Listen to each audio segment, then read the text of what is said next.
Welcome to the Daily Insider here on Vegas Insider. I am Kevin Rogers. As the college basketball season now over with after Kansas rallied to beat North Carolina last night. And we'll talk about that coming up in just a moment. Chris Farley is going to join us. As you can check him out on Twitter at Farley Bets. He is a fantastic handicapper, really concentrates on NFL, NBA, also handicaps other sports. But we'll get his thoughts on what's going on with the NBA. We're in the final week of the season. It was off last night due to the national championship, and season wraps up Sunday with the play-in tournament next week. Got to still figure out some seedings in both conferences. So let's hit on all of that right now with Chris. Let's just get it started. Chris, good to talk to you. I know you were on with Stephanie a few weeks ago, but now you're in the hot seat with me, so I'm glad to have you on. Welcome. Yeah, great to be back, Kevin. Thanks. A lot going on right now, as always, in the sports world. Yes, and before we get to a lot of NBA, because I know that you're very entrenched in it, let's just hit on really quick the national championship last night in New Orleans. Kansas comes back to beat North Carolina 72-69. I had the Tar Heels +4. When they were up 15 at the half, I muttered, "You're up 15, don't blow this." All of a sudden, it felt like within 4 or 5 minutes, Kansas goes on a run. It's like a 7-8 point game. And then you know this with basketball. It gets under 10 with that much time left. All bets are off. Yeah, basketball is just such a rhythm game, right? It's such an energy game. And when one team gets rolling, especially a team as good as the Kansas offense, they were clearly very hard to stop. Man, I'll tell you, North Carolina really dominated on the boards in this game. 55-35, huge advantage on the offensive side of the boards too. But a lot of that was in the first half. In the second half, they really just couldn't make a shot. Kansas came out on fire. Great halftime adjustments by them. So, yeah, it was. I had North Carolina +4 too. So happy to see that hit at least. But, wow, I guess if you hedged some of your bets there on Kansas Live, then that treated you pretty well. I just felt like with Carolina, Chris, that keep riding them. They destroy Marquette in the first round. I had Marquette in game one. I'm not gonna lie about that one. I thought Marquette would beat them. Carolina pounds them. Carolina goes up big on Baylor. Baylor made the comeback. Then Carolina beat them in overtime. They take care of a really good UCLA team, and they crushed St. Peter's. We knew St. Peter's going to run out of juice eventually. But I felt like after the Duke game, though, Chris, that a lot of people were saying, well, they just beat Duke. They're not going to have anything left. This is still Carolina. Like, let's not make this out to be they're not going to be prepared for the national championship. Right. It's a perennial team, right? I mean, they're there almost every year. They have the talent every year to compete with virtually every team in college basketball. And we saw that last night, especially in the first half, right? I mean, just really impressive out the gates. And they've responded even in the second half, too, over and over again. Kansas ultimately just too much. It was interesting, too, to see Caleb Love sort of fall off a cliff a little bit in the second half, just really didn't show up there until the end, then started making some plays and making some shots. But, hey, you know, these are two teams that are going to keep on being there over and over again, obviously perennial tournament teams. I think choosing North Carolina was, I mean, evidently the right side, right? Because it was bound to be a close game that went right down to the end. But I don't think anybody could have predicted that hot start by North Carolina, especially – I mean, Kansas is a well-balanced team, and they proved that ultimately. But in the first half, wow, they were getting outrun tremendously, especially in the second half of that first half. Yeah, they couldn't hit anything, but Bill Self got a second title. So college basketball now over. Let us transition to the NBA. And I want to start with this with you, Chris. So I got this stat. I stole this from Joe Osborne of Oddshark. Give him credit. The Nets are 1-20 against the spread. Their last 21 as a home favorite. That is mind-blowing. Yeah, that's really mind-blowing. Of course, a lot of that was because Kyrie Irving wasn't on the court before, right? But now he is, but we're still not seeing any change there. I'm really not sure what's going on with Brooklyn, Kevin, to be honest with you, because, I mean, especially from a defensive perspective, we're going to have to start seeing some things from Brooklyn on the defensive side of the ball if they're going to want to succeed in the NBA playoffs. I mean, they're going to go up against defenses like the Celtics, the Heat. I mean, the 76ers are formidable. The Raptors are surging. This is not a defense that I trust right now, but they should be able to explode, at least on offense tonight against a Rockets team that's obviously without Christian Wood. They really don't have much to play for. Rockets probably want to lose at this point, tankathon in the NBA. But it's gonna take a lot from Kevin Durant and Kyrie Irving to keep this team afloat if we don't start seeing a little more team chemistry. They're kind of choking at the end of these games, and their defense is just really letting up. This is a team that we've seen their defense really play hard in the playoffs, especially last year against the Bucks. That was a great series. So maybe we'll see some regression for that defense, but right now it's a tough team to trust, and I'm not sure if I trust them at that massive line tonight either. 17.5 to cover that for a full game, but maybe they want to rest some players in the second half. Tough to bet on the Nets right now, Kevin. Yeah, an 0-3 with Kyrie at home. They lost that Hornets game after they beat the Heat on the road, and then the Detroit game, which the Pistons actually led for a bit before the Nets pulled away, and then that Bucks game, you're up 9 with 3 minutes left, and then Milwaukee tied it. They go to overtime and lose an OT. Giannis hit those free throws. I want to ask you about this too, staying with the Nets for a second, Chris, that Kevin Durant made some comments about, we are in this spot because I was hurt. That's partially true, but I don't look at that as 100% true. Kyrie wasn't vaccinated, and Harden didn't feel like playing for a bit until he got traded. So those were also factors. Let's not make it out to be like Durant getting hurt, that everything else would have been fine if he would have just played. Yeah, there's a lot of how can I put this? Kevin Durant has a very egocentric world sometimes, I think, and he deserves to say this kind of stuff in a sense, right? I mean, he's playing unbelievable basketball right now, unbelievably efficient from the field, arguably the best NBA player on the court right now, especially on offense. But yeah, I mean, this is a Nets team that just hasn't had a chance to really grow any kind of chemistry or fluidity. James Harden, Kyrie, and Durant, I believe they only played something like 24 games together. And then you have Kyrie Irving sitting out virtually this entire season on their home court. And now you finally have the team coming together, but there's still no Joe Harris. They had some new pieces put in this year, obviously, with Aldridge and Drummond. So it's a lot of moving parts for this Nets team, and it's starting to feel like what I feared for them, right? I mean, everybody was sort of celebrating that trade back in February because Ben Simmons coming over to the Nets could be a huge thing for them.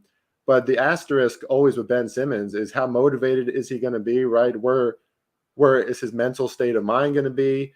And now we see a Nets team that's not showing that chemistry that you need heading into the playoffs, especially against some teams like the Heat and like the Celtics who are more physical, right? The Nets are sort of a finesse team.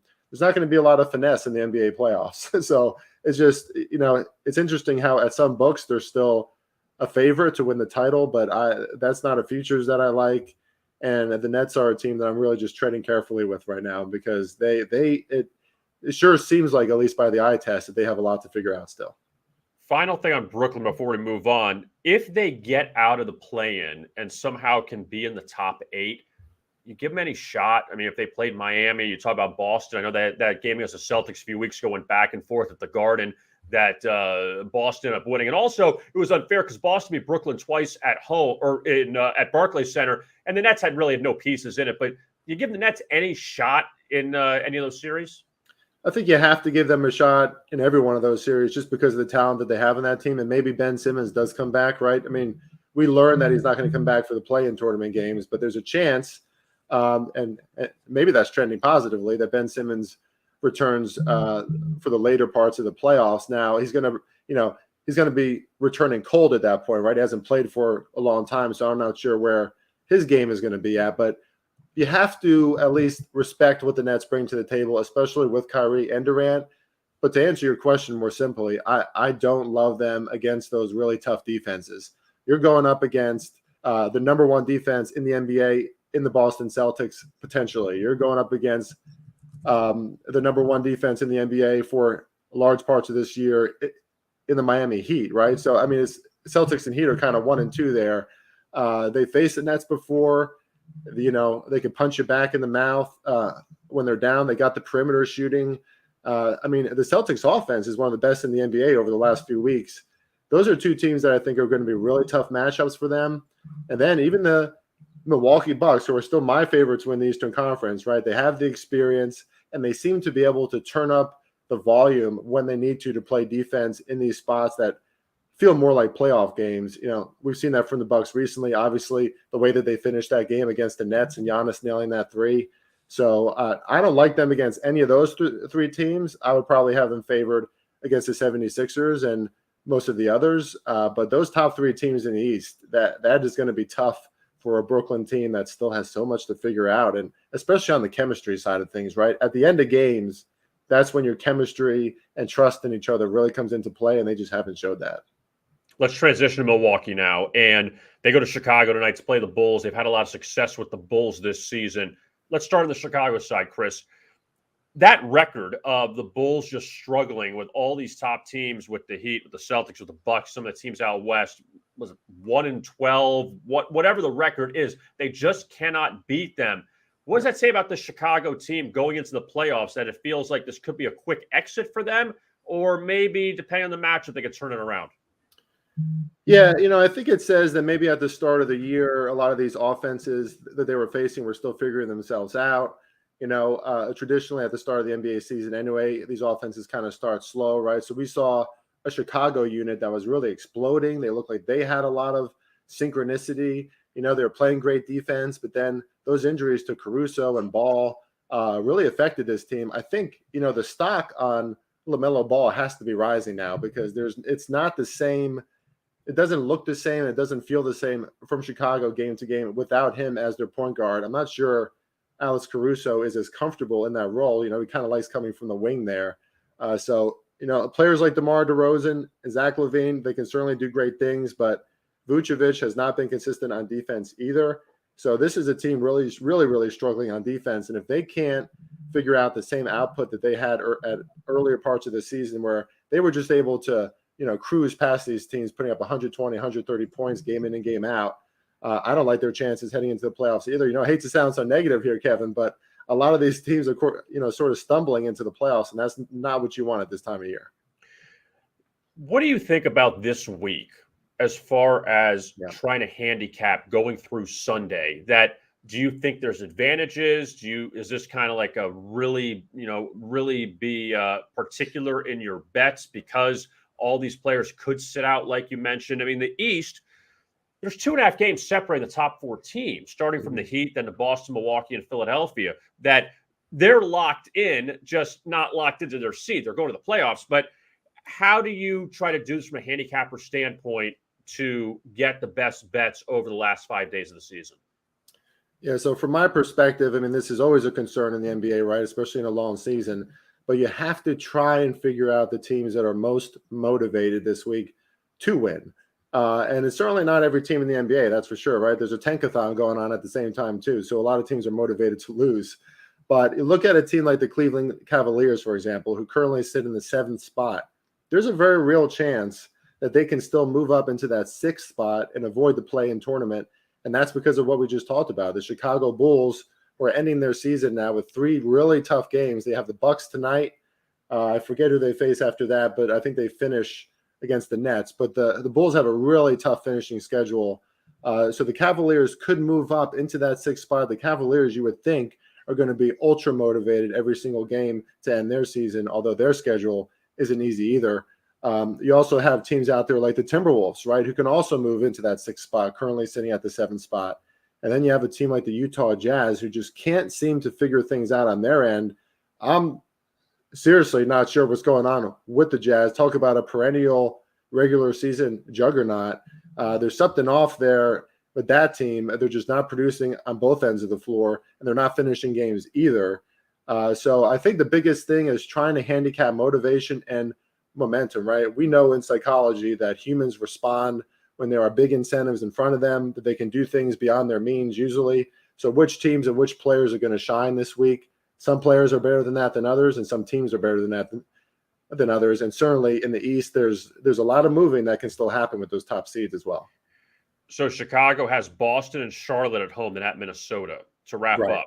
Right. I mean, all motivated teams, like you said. I mean, Charlotte trying to move up, with the seeding in the play-in tournament. And then out west, I want to hit on Utah because you just mentioned them.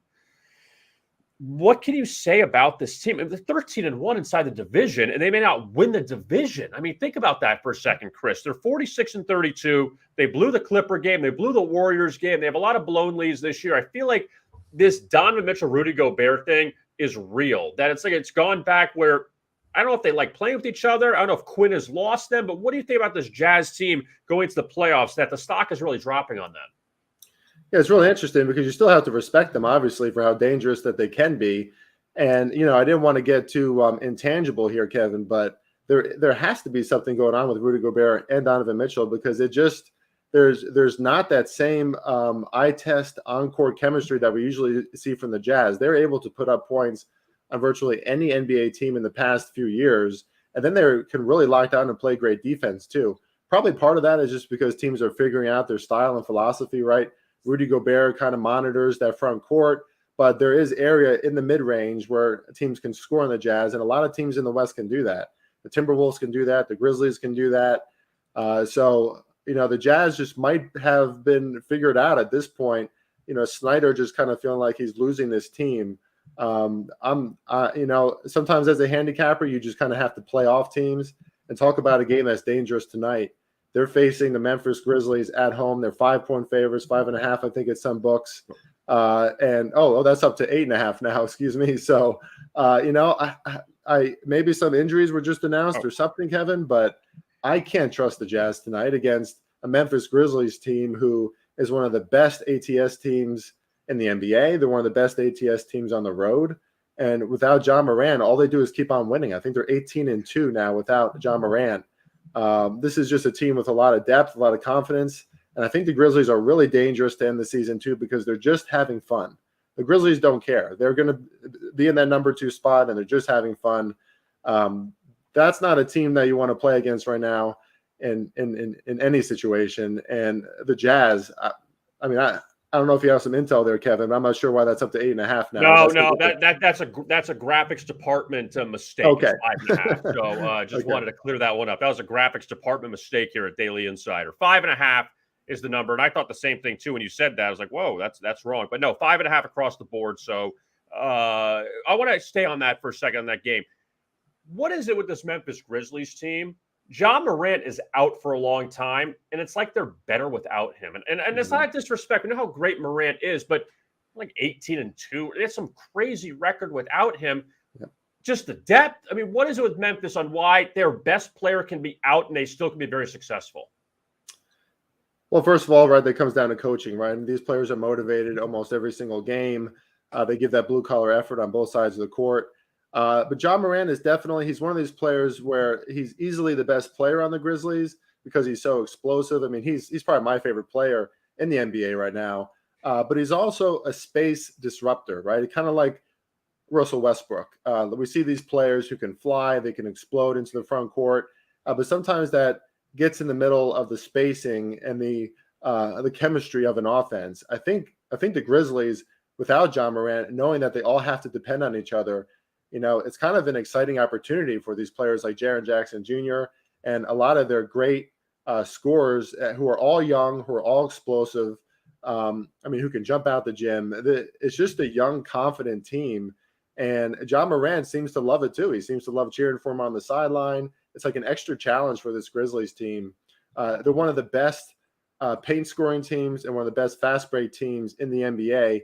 And they haven't lost a notch of any of that with John Morant out of their lineup. Usually most of us would say that the biggest reason for that is John Morant, but evidently this is just the style and philosophy of this offense. And let's give them a lot of credit too. On the defensive side of the floor, they can really lock down and slow teams. So this is just a really complete team and a dangerous team. I mean, I took them for a small futures play for the NBA championship. Why not? They would be an exciting team to watch, and you can still get a pretty great number at them. They're number 2 in the West for a reason. And I believe they are the best ATS team in the NBA for a reason. So yeah, this is a team that I've enjoyed betting on all season, and I'm not sure if that's going to continue into the playoffs, Kevin. We're going to see some, a different coaching, different defense, but for now, it's a team that I wouldn't want to bet against. Yeah, it was a team that needed overtime to beat Golden State they beat the Spurs and beat Golden State to end up getting in, and then they faced a tough Utah team in the first round. Now all of a sudden you're a 2 seed. Now you got a little more control. The Lakers. We haven't hit on the Lakers yet, Chris.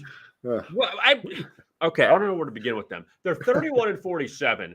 You can't blame LeBron. He's doing all he can. He's got garbage around him, and Anthony Davis was hurt for a while. But how do you I just don't get it. You're 31-47 with LeBron James having an MVP type season. I know a lot of guys are having MVP type seasons, but how in the world is it just stopped that he can only do so much without the help around him? Yeah, I mean, easy for me to say now, and I can't prove it here on this show, but I didn't like the Russell Westbrook trade from the beginning just because of the space disruption that he can cause, like I mentioned previously about John Moran and the Grizzlies. It's just not the right build for this team. This was a slow-paced, methodical, defensive-based team, right? Great front court play between LeBron and Anthony Davis. And then you bring Russell Westbrook in there, who can absolutely explode to the rim and who can do some great things, but it's just not a great piece for this team. And I think Russell Westbrook, too, is used to leading teams and kind of setting the precedent. That's not going to happen on a LeBron James-led team, obviously. People love to hate on LeBron. I've been defending LeBron for a long time, but I do think that he has to take some of the credit for the failures of the Lakers this year, right? I mean, we look at the kind of effect that a player like him and Tom Brady, for example, has in a team. Sometimes they're more the coach than the coach themselves. And, they've been guiding. LeBron has been guiding and leading this team. I'll tell you what, Kevin, this is a really tough game tonight because the Suns have now lost 2 games in a row. So the Suns, you got to figure, are going to come out and they're going to play their best basketball today. Monty Williams can't be happy with the last 2 games that he saw, but the Lakers are as desperate as it gets, right? I mean, they need to win out to make the play-in tournament probably, although the Spurs do have a pretty tough remaining schedule as well. So it's a tough thing to figure out, but certainly LeBron does deserve a lot of credit for shouldering this team for the majority of this year. But I like the way that Anthony Davis looked in that last game. Anthony Davis's motivation is sometimes really hard to measure, and it's something that I try to do in handicapping. But if we get a motivated, aggressive Anthony Davis tonight with LeBron, this is still a team that can win out and make the play-in tournament. I know maybe a lot of people don't want to hear that because there's a lot of Lakers hate out there these days, but they're still capable of getting there, especially if LeBron and AD play in these final games. Do you give Minnesota any shot to do anything maybe in the first round or so? I absolutely do. I think the Minnesota Timberwolves can score on anybody. And what a lot of people don't talk about is that their defense has been top 5 since the All-Star break as well. And this is a defense that can really slow other offenses down, especially in the front court. Karl Anthony Towns is kind of playing with an attitude and an aggression from him that we haven't seen before, which I love. And they have there's 2 things about this offense that's really, really difficult to stop. They're fantastic 3-point shooters. They're first in the NBA in 3-point attempts and 3 points made per game. But then they can get to the front court at will, right? And they have those explosive athletes too with Anthony Edwards and Cat. So this is an offense that really, although we're going to see plenty more defense in the playoffs like we always do, the pace kind of slows down, the totals get lower. But this is an offense that I think can score on anybody. And they've proven that throughout the entire season. So if they can keep even a semblance of the offensive efficiency and production that we've seen this season, the Timberwolves should be another team, I think, that a lot of other teams in the NBA, a lot of other teams in the Western Conference should fear, especially those teams that are stumbling into the playoffs like the Jazz, right? If I'm the Jazz, I don't want to face the Timberwolves in the postseason. You mentioned Tom Brady before. Let's transition a couple NFL things before we let you go. And you were 5th in the Circa contest this past year. So it's a pretty good feat to accomplish. So let's talk some NFL. What did you make of the whole Tom Brady thing as far as forget about the retirement, now the next door with Bruce Arians? Was that Tom? Was it Bruce? It just felt very weird, the timeline, as far as Tom retires. 40 days later, he comes back. Bruce Arians at the end of March, a month before the NFL draft, decides, I'm done. I don't want to do this anymore. But you could have retired when Tom retired. What did you make of that whole timeline and how it worked out? Well, it's tough to know. Tom Brady famously had a relationship with Bill Belichick where Bill Belichick could yell at him and, be really honest with him. But I'm not sure that worked the same way when Tom Brady went down to Tampa, right? Bruce Arians is not as accomplished of a coach. I don't really think that Bruce Arians is a top 10 NFL coach. Personally, just from what I've seen, this is probably a team in the Bucs that were more coached by Tom Brady, especially on offense, and led by Tom Brady. So, I don't know if I can buy into the rumors that he pushed Bruce Arians out. I think Bruce Arians is probably towards the end of his career. But I think this bodes well for the Tampa Bay Buccaneers now. Kind of getting a fresh start with Todd Bowles and with the roster and the coaches that they already have there. And it's no surprise to me that Tom Brady came back, Kevin. I mean, excuse me, this guy, he can't stay away from football, and he was resisting that from the beginning. Excuse me, losing my voice here, but I'm not sure what to think about all that, to be honest. No, I get it. And also, too, in the, when you look at the NFC, Brady potentially coming back. I mean, Aaron Rodgers is back with Green Bay, but also, Matt Ryan being gone. I want to ask you about that one, too. Do you think Matt Ryan's got anything left in the tank to go to Indianapolis? I know Wentz was totally trashed when he was there as far as not being the guy, even though the Colts had an opportunity to be in the playoffs if they had just beat Jacksonville in the final week, and they ended up losing that game and everything went to hell. But do you think Matt Ryan's got anything left with that Colts team? I think so. I think that Matt Ryan needed some extra motivation to really, get him up in the morning, right? He's been with the Hawks for a long time. The Hawks. He's been with the Falcons for a long time. And obviously that famous Super Bowl from a few years ago where they blew that big lead, right? Just kind of an up and down roller coaster. He gets a fresh start towards the end of his career. He can still really throw the ball well. He has great passer rating still in recent years. But I got to say, if I'm a Colts fan, excuse me about my voice, I'm finding a little cold here. But if I'm a Falcons fan or if I'm a Colts fan, I'm a little disappointed, right? Because now year after year, you're bringing in quarterbacks that you're not that sure of. You're bringing in quarterbacks who seem like they're way out of their prime. Why not invest in a younger quarterback, someone in the draft, take a chance, and maybe they'll still do that. But to answer your question, I do think Matt Ryan still has plenty in the tank. They're going to have to improve his wide receiving core, though. They're going to have a chance there with the Colts on offense. I mean, it can't be totally predicated on that run game. As good as Jonathan Taylor has been, the Colts need a more nuanced passing attack. And Carson Wentz, I'm not a huge fan of his, but he didn't have a lot of weapons to work with last year. So maybe if the Colts add some more weapons, add some more depth on that offense, now you're really giving Matt Ryan a chance to do something. Chris, I'm going to let you go. I'm going to let you let you rest a little bit. I had a cold for like a month, and it was terrible to do these things when you're always got to worry about that. But I appreciate the information, a lot of good information. Chris Farley, you can find him on Twitter at FarleyBets. And Chris, best of luck. We will talk to you again soon. We'll talk to you again as we get towards the end. The playoffs are next week, but as we get into the mix of the NBA playoffs, we'll talk more with you about that coming up in the Daily Insider. I would love to come back. Thanks, Kevin. All right, thanks a lot. There is Chris Farley, and joining us, Farley Bet. You can find him there on Twitter. Great work. Believe me, I know what it's like. You're trying to talk, and you just get kind of caught up, with a cold or whatever the case is, but still good information from Chris. We're going to take a look at the NBA card in just a second. But first, I want to tell you about Sports Illustrated Sportsbook, sisportsbook.com. That's where you can find them online. And 4 players in Colorado, that's where it's located, and that's where it's legal in the state of Colorado. The SI Sportsbook must be 20 years or older to play. You can get up to $300 in free bets. So check it out now. Go online, sisportsbook.com, Sports Illustrated Sportsbook. And as long as you're in the state of Colorado, and you are 21 and you're a new player, you'll be eligible for this promotion to get up to $300 in free bets. Again, full terms and conditions apply. Check them out now at Sports Illustrated Sportsbook. All right, let's get to some NBA 49. I know we hit on some of the games with Chris, but a couple other games considering now college basketball is done. A lot of hockey tonight, too. We can also keep an eye on some of those. But let's get to some of the games tonight in the NBA. So the 76ers play the Pacers, and Indiana, they've been terrible this year. They're 25-54. They are coming off a home loss to Detroit on Sunday, laying 4.5, a game that they were down early, came back, took late at the half, and the Pistons, who have been the best underdog in the last 2 months in the NBA, they came back and won that game. So Indiana, I will say this about them, they have cashed their last 2 as a double-digit underdog against Denver and against Boston. So now they're getting double digits against this Philadelphia team, who is off back-to-back wins over Charlotte and Cleveland. But Philadelphia, though, 1-4 against the spread in their last 5.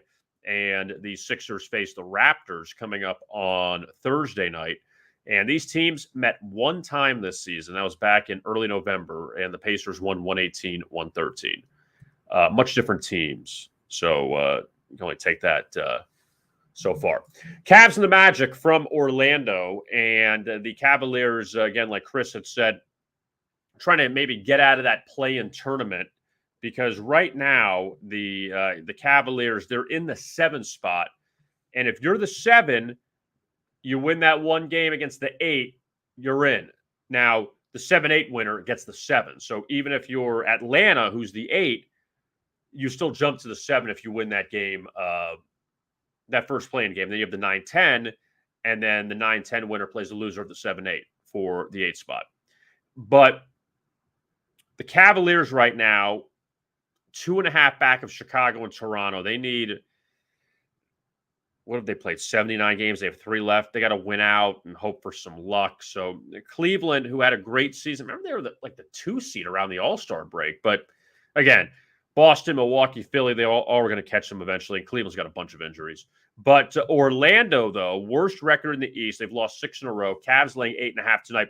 Cavs just actually beat them by 6 in late March, 107-101. And they did not cover laying 8 in that one. And Orlando off a 30-point loss to the Knicks. I mean, for the most part, they got blown out in a lot of these games. They've covered twice in the last 10 games. So it's been a tough road for the Magic. We talked about the Rockets and Nets. We'll hit on it again. And that number, that 1-20 against the spread, their last 21 at home, is pretty remarkable for Brooklyn. And that's not a good remarkable, but man, how you cover once in your last 21 opportunities as a home favorite is pretty bad. But the Rockets, though, 4 consecutive overs, 4 consecutive losses. I mean, they've allowed 139, 122, 121, 123, all losses at home. But yet, Houston's won their last 2 road games, granted against Houston, but their last 3 road games all under the total. This total of 244.5 tonight. Brooklyn, they are 4-1 to the under the last 5. Also, they are 0-4 against the spread their last 4. And Brooklyn's been a massive disappointment from the ATS standpoint. They'll be in the play-in game, the play-in tournament, I should say, but let's see how far they go. The Hornets will also be in the play-in tournament. They take on the Heat tonight in Miami. Heat at 51-28, the number 1 seed in the East. They've won 4 in a row. Pretty impressive road trip, going to Boston, Chicago, and Toronto, winning all those games. Getting 5 at Boston, 1 by 8. 1 at Chicago by 18. They swept Chicago this year. And without Jimmy Butler on Sunday, they went into Toronto and beat the Raptors by 5. Really good job there by the Heat. Meanwhile, for Charlotte, off a 30-point loss at Philadelphia, Hornets have still played well of late. They've won 7 of 10. So they've at least got above 500. And they have 4 games left. But the Hornets, though, getting 5 tonight against the Heat, they haven't had a lot of success against the Heat this season. The Hawks and the Raptors in Toronto tonight. And the Hawks at 41-37, Raptors at 45-33. And the last time these teams played, Atlanta blew them out in late February. So far, Toronto's 2-1 in the 3 meetings. 106-100 win in Atlanta back in late January for the Raptors. Then Toronto beat Atlanta at home by 11. Then Atlanta took them out behind the woodshed last time out. That was after the Raptors, they had 2 bad games against the Hornets and the Hawks. And in this game against the Hawks, up 5 after 1 and then completely folded after that. But Toronto still had all their guns in that game. So the Hawks, they come in, they've won 5 straight. They just beat Brooklyn the night that KD at 55. But they've won 5 straight. Atlanta, Raptors won 5 straight before losing to Miami. So both these teams playing well, at least recently. Bucks and the Bulls from Chicago, and the Bulls, like we mentioned before, they've had a lot of problems beating the best of the best in the NBA. And this year, they've had problems with Milwaukee. They've lost them 3 times already, twice by 6 points or less. Last time they got blown out in Milwaukee by 28 points. All 3 games have gone under the total. 227, 240, 235.5. Now it's at 233.5. So we'll see if the Bucks can complete the season sweep. Now, Milwaukee is off back-to-back home losses. I mean, the Clippers, everyone sat out that game. They have 153 to LA, but Giannis, Holiday, Middleton, they didn't play.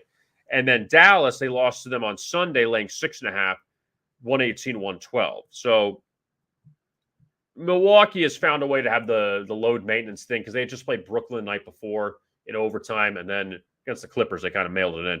But Chicago, they had that win over the Clippers. The Clippers lost to the Bulls Thursday night, went to Milwaukee and won. Nets had that game Thursday against the Bulls. Again, Milwaukee went home and lost to the Clippers. So that night before, when the Nets and Bucks played, the Clippers and Bulls played, and the Bulls ended up rallying to beat the Clippers in overtime, 135-130. But then the Bulls got destroyed by the Heat a few nights later, 127-109. Chicago, they just, I guess, caught everyone kind of off guard early, and then they ended up not playing well against these good teams. It's going to come back and bite them in the playoffs. It's good you can clean up against the bad teams. You got to beat the good teams. Minnesota and Washington, they meet at Target Center tonight, and Wizards off a nice 42-point loss to Boston. So they beat Dallas by 32, then lost by 42 to Boston. Be interested to see how many times that's happened as far as you winning a game by 30, then losing the next game by 30 or 40. So the Wizards, who have actually won 4 of 6, are playing all right down the stretch. They're not going anywhere. Minnesota has a 3-game homestand here. They got San Antonio and Chicago after this. But the Timberwolves up a 139-132 win at Houston back on Sunday. That was a game that the Timberwolves were up big in. They were laying 13.5. Houston outscored Minnesota by 17 in the fourth quarter. So that kind of stinks if you had Minnesota in that game because they were in control. But still, this Timberwolves team, an outside shot to win the Northwest. Not a lot of people thought they were even a playoff team this year. They could win the Northwest because Utah's melted down, and they're right behind Denver as well. Wizards have gone over in 3 straight games, so we'll see how this one turns out tonight at Target Center. I'll hit on this because it's on the slate. This is not exactly a game that young children should watch. The Blazers and the Thunder from Oklahoma City. Thunder 23-55, Blazers 27-51. Portland has lost 9 of 10. Oklahoma City just shocked Phoenix, 117-96 as 14-point dogs. And Oklahoma City 8-2 against the spread the last 10. But the Thunder in a rare favorite role tonight. Thunder just beat the Blazers in Portland in overtime, 134-131, back on March 28th. So now the Thunder laying 4.5 here. But buyer beware, just because. Spurs and Nuggets in Denver. DeJounte Murray, he's out again for San Antonio. He is under the weather, and that's why Denver laying a big number tonight. Spurs off of a couple wins over Portland. I'll give San Antonio this. They've won 6 of 7. The only loss came to Memphis by 1. That was a game in which the Spurs missed a layup at the end that would have beat the Grizzlies. But, look, you're beating Portland twice, Portland 3 times in the stretch. Houston, good win at New Orleans. They upset Golden State. You got to win these games. I mean, some of these games, if you want to get into the playoffs, San Antonio's got a rough here down the stretch. Denver at Minnesota, Golden State at home at Dallas. So not easy for Pop's team to try to hold off the Lakers, but at least San Antonio's taking care of their business. Denver just beat the Lakers a few days ago on Sunday. They've won 4 of 5. They've gone over in 3 straight. They close with the Grizzlies and Lakers at home. So Denver's going to be in. San Antonio's 33-45 can be in the play-in tournament. That's a little bit of an indictment of the play-in tournament. The Grizzlies and the Jazz in Salt Lake City. And I don't know what to say about this Utah team anymore. That they had an excellent opportunity to be in the NBA Finals last year. They lost to the Clippers in the second round. And it felt like from there, everything kind of crashed for Utah. And Donovan Mitchell's had some injuries this year. Rudy Gobert's had injuries. But that doesn't excuse blowing these big leads to the Clippers and Warriors of late. It doesn't. And Utah can look back and say if they don't win the division, those games came back and bit them. Memphis at 55-23. Not sure if Dylan Brooks is playing tonight. Ja's still out.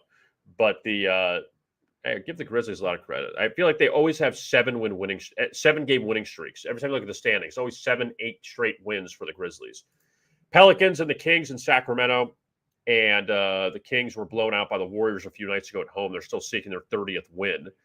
But the Kings had their modest 2-game winning streak snapped in that 109-90 loss to the Warriors. New Orleans lost to the Clippers 119-109. They're back home for one against Portland and at Memphis and then Golden State at home. So New Orleans, as of now, they are sitting in the 9 slot.